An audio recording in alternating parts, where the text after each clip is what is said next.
நாங்கள் இன்றைக்கி வயலுக்கு போகிற வழியில் இந்த கள்ளிப்பழத்தை பார்த்தோங்க. எத்தனை பேருக்கு கள்ளிப்பழம் பிடிக்கும் அப்படிங்கிறத கமெண்டில் சொல்லுங்கள். இது கள்ளிப்பழத்தோட முட்டுங்க. அப்படியே கீழே பார்த்தோம்னா அதோட பூ இருக்குது. ரொம்பவுமே அழகாக இருந்துச்சுங்க பூ. இப்போ பார்த்தது பூலேருந்து வர ஃபஸ்ட்டு ஸ்டேஜ் காய், இது செகண்ட் ஸ்டேஜ் காய்.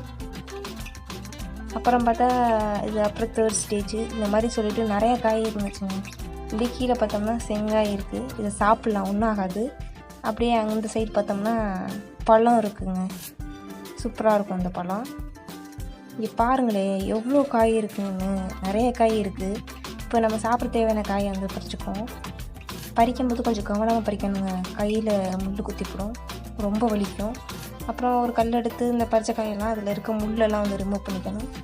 இப்போ தண்ணியில் போயிட்டு அந்த காயெல்லாம் அலசி எடுத்துட்டு அதில் முள் இருந்துச்சுன்னா அதையும் இந்த மாதிரி கல்லில் போட்டு தேய்ச்சி எடுத்துக்கணுங்க. எல்லாத்தையும் எடுத்துக்கலாம் தேய்ச்சி.